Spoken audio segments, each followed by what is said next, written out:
Michael Crichton is an incredibly impressive guy, and at 6'9", if you ever met him, you'd have to strain your neck to look him in the eye. By the time cameras began rolling on Westworld, Crichton had written 13 books, most of them while attending Harvard Medical School. 10 of these were written pseudonymously so that his superiors wouldn't think him distracted from his duties as an aspiring doctor.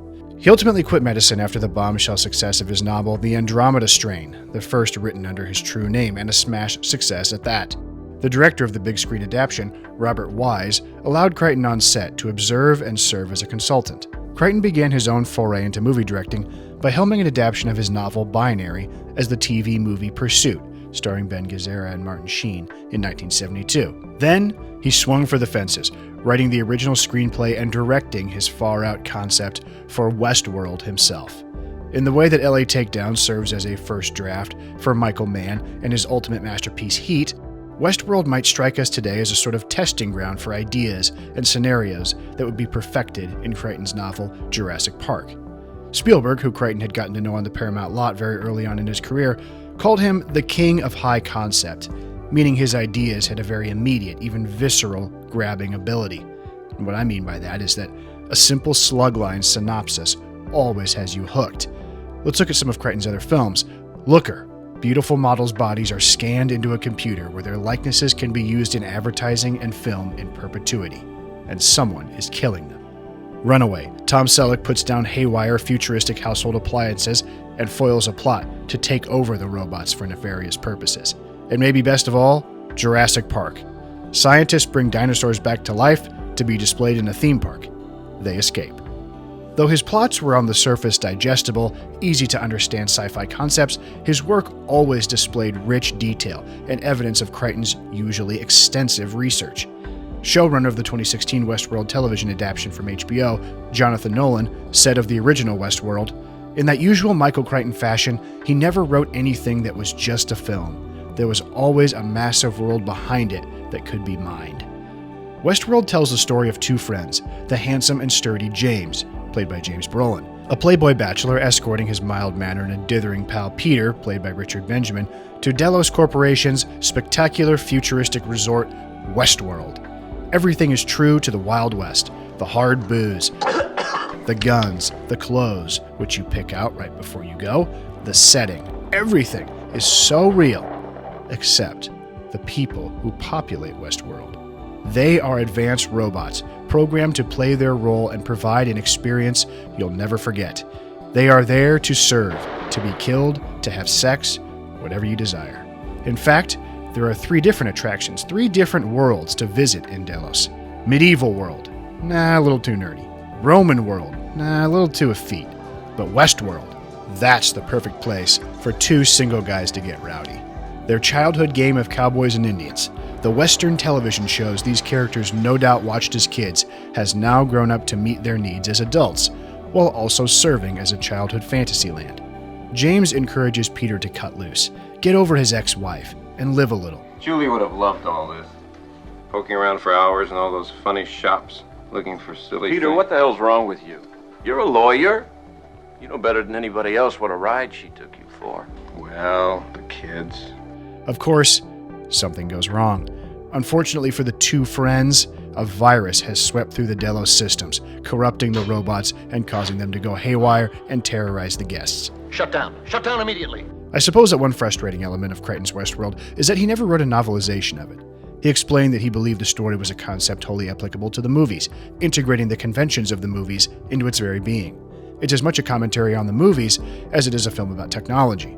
A major element of its impact upon audiences, arguably, is the satiric quality, as we observe how closely Delos has modeled their historically accurate worlds of the past on our collective experiences of them on screen.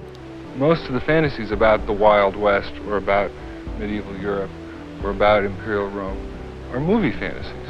I mean, they're not what people got from reading history books. They're what they got from looking at Douglas Fairbanks and John Wayne. So in some strange way, it doesn't work on paper at all. It only works as images. Westworld basically looks like it came right out of The Rifleman or Gunsmoke. This calls into question our own knowledge of the past and understanding of it. Has it all been manufactured by people working behind the scenes in media? Is it all elusive, as fake as the robots who populate the theme park?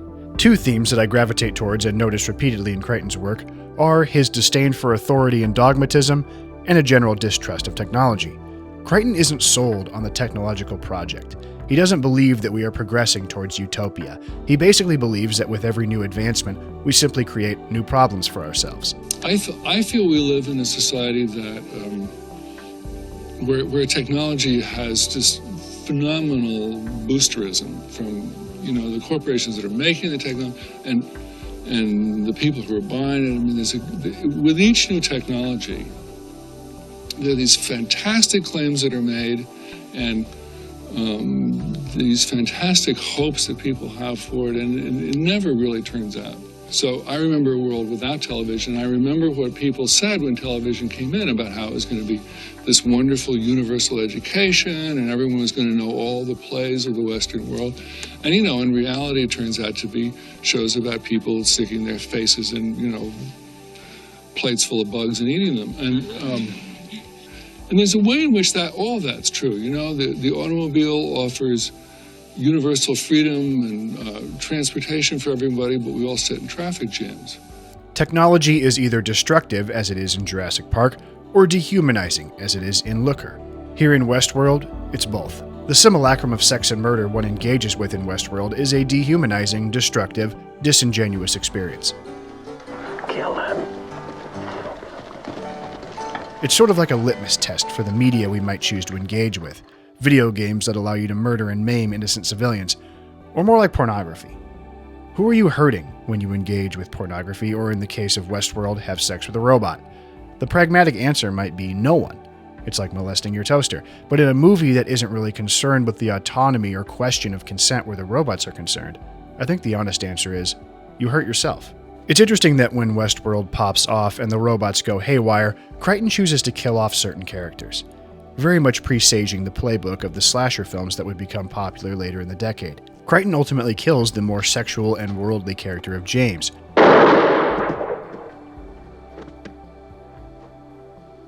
whereas the relatively virginal and meek character of Peter is able to survive, similar to the way the timid and sexless Jamie Lee Curtis survives Michael Myers' onslaught when her distracted and promiscuous friends do not. The other victim, the pudgy and hapless tourist, is quite literally amused to death, tricked by technology into thinking he was the master of something relatively unknowable, given a false sense of himself by the technological illusion of sex and violence until it's too late. Ultimately, our hero Peter prevails against the malfunctioning Yul Brynner robot in the bowels of Delos, repeatedly smashing him and burning him with acid.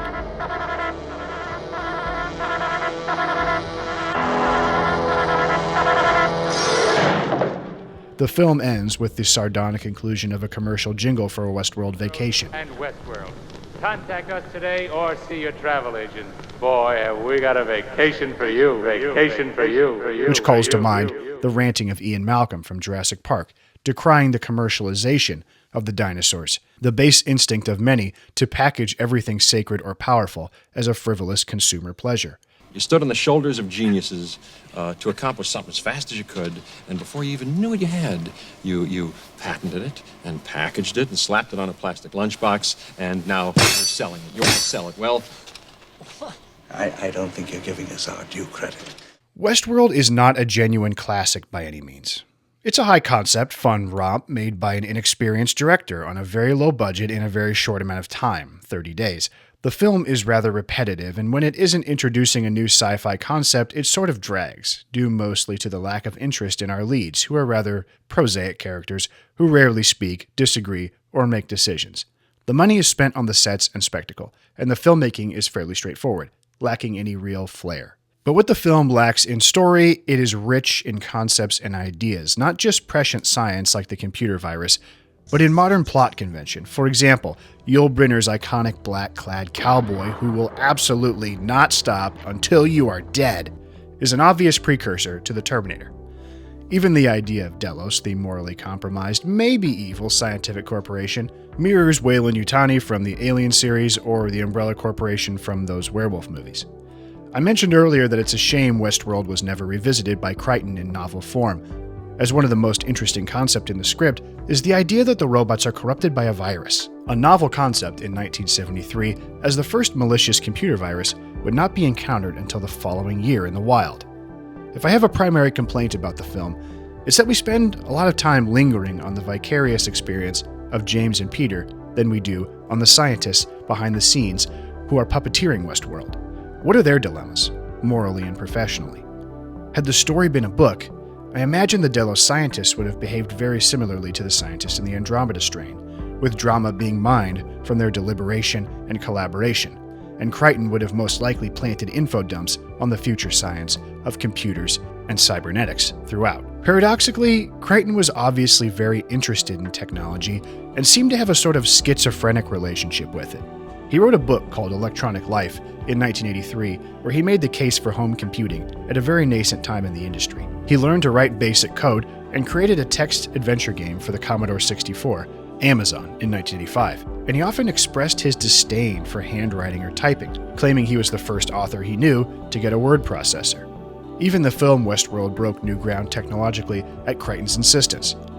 In 1973, when I was directing my first film, a movie called Westworld, I wanted to do a special effect that required digitization. You have to turn the image into a series of ones and zeros and then manipulate it in the computer. And actually, finally what happened was that a man named John Whitney Jr. did it at night on some computers that were owned by a company called Information International. And I think that was the first use of digitized film in a motion picture. The results wouldn't be cause for a second look from a modern viewer, but when seen in their historical context, are very impressive.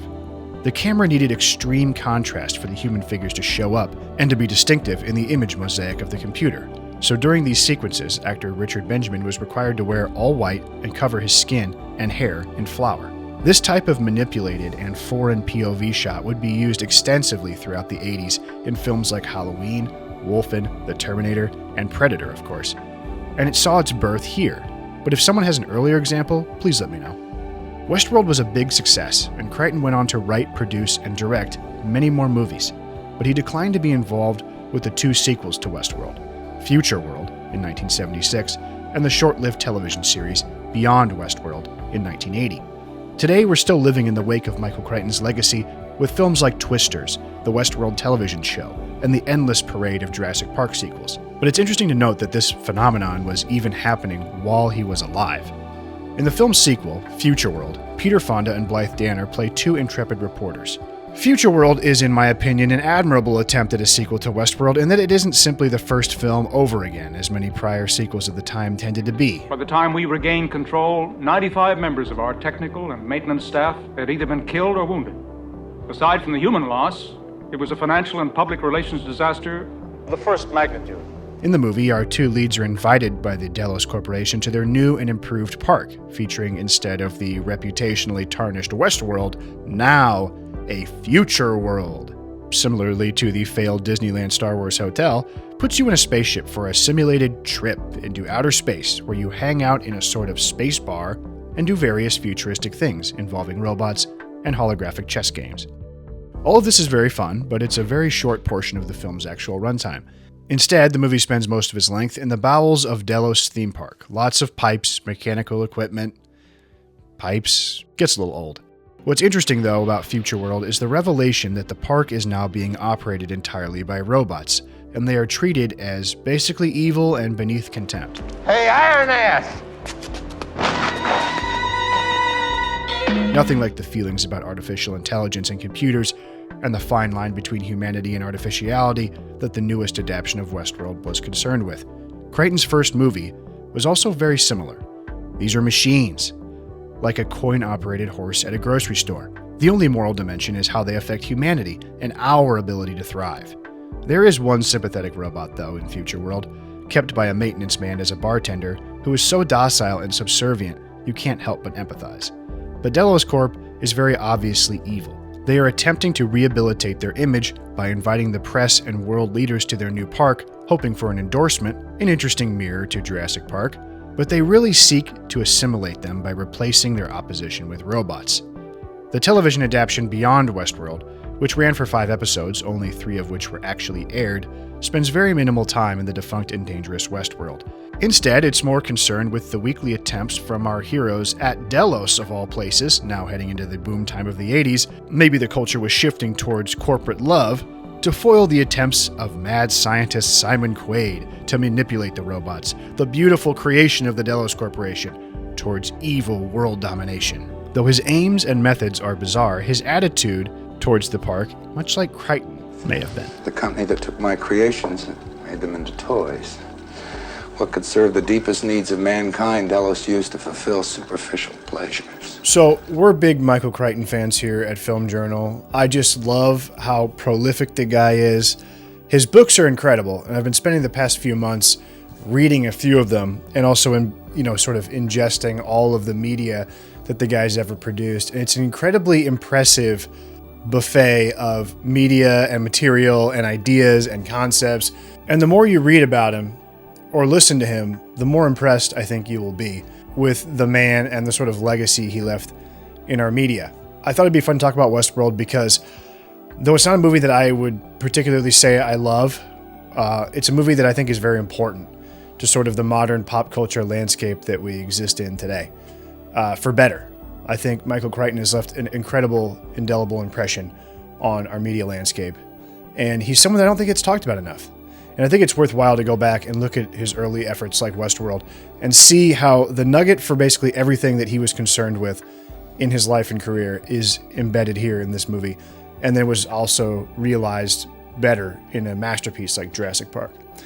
Well, guys, thanks so much for tuning in. This is going to be Michael Crichton month here at the Film Journal because my next review is going to be Crichton's film Coma from 1978. And we might do a live stream on him too.